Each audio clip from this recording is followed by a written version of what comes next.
Get ready. Start. Reproduction and multiplication of books and other things is one of the characteristics of modern age. If someone wrote a book in ancient times, the writer could have only one copy of the handwritten manuscripts. If more copies were required, the whole thing had to be rewritten in hand by a scribe, which was an expensive and an arduous job. Today, on the other hand, if we want reproductions of a book or a given event, we have at our disposal not only the printing press but a few other scientific devices. Multiplication of things in the present age appears to be a mere child's play. In earlier days, if a good drama was staged and it happened to gain popularity, only those could benefit from it who were physically present when that play was staged. That is because the actors could not manage to be at more than one place at a time. Even if a play was restaged, no one could guarantee that it would be rendered with the same skill and have the same effect on the audience as the original play staged earlier. All that has changed today. Now we can have a play staged simultaneously at several places. We can have it cinematographed and in this way also reproduce the original voice of every actor. This is what is generally known as a film. Cinema is a very powerful medium for projecting ideas. It can create excellent effect on the audience if it has well-groomed actors, nice dialogues, and conveys a good morale. But it is equally potential in its destructive powers if the characters are immoral, so that their life as portrayed in films tends to degrade rather than raise society. The capacity of the drama to do good or evil is limited in the sense that it can influence only those who see it enacted at one place at a time.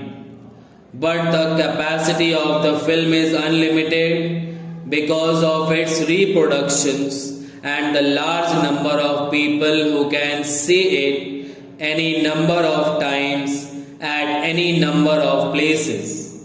It is therefore very necessary to be cautious in the production and use of films in order to ensure that they are utilized for the good of society.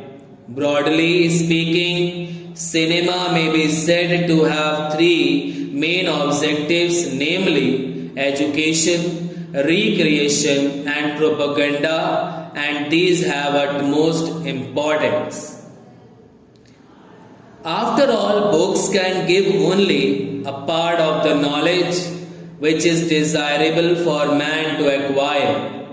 Far more than books, it is the experience, the contacts, and the environments which go to constitute an individual's knowledge. Cinema can be a great help in acquiring knowledge from all these different sources because it can extend to incredible limits the field of our visual and auditory experience. It is a truism that things which we see with our own eyes influence us far more than things which we hear from others' mouths. Things which we see on the screen may not be leaving as lasting an impression on us as things which we see in our actual life, but nevertheless, scenes of the screen are more effective than descriptions read in print or heard through ears. As for recreation, it is also of many kinds. There is recreation which, besides being entertaining, is also educative. There can also be something which is recreative but morally injurious. I cannot claim to have seen many films. Actually, I have not had many occasions to see them. But I am told by many a friend that quite a number of our films belong to the later category, and that far from being a genuine source of recreation or education, they only stimulate sensuousness. Such films have a particularly bad effect on younger minds. Maybe that such films are more popular than others. It is also possible that such films may be more paying. It might be said by some that films are produced on a commercial basis, and therefore the producers have to produce only what is in demand. It may also be said that the principal function of the cinema is to provide entertainment, in which case producers have to be guided by popular taste. All these good points might be adduced for the sake of argument, but I would like to point out to those connected with our cinema industry that if they want to render real service to the public, and I do believe it should be their ideal, all these arguments should be of little consequence to them. At any rate, these are secondary considerations. The primary consideration must be service of the people. No service can be real unless it safeguards the genuine interests of those who are sought to be served.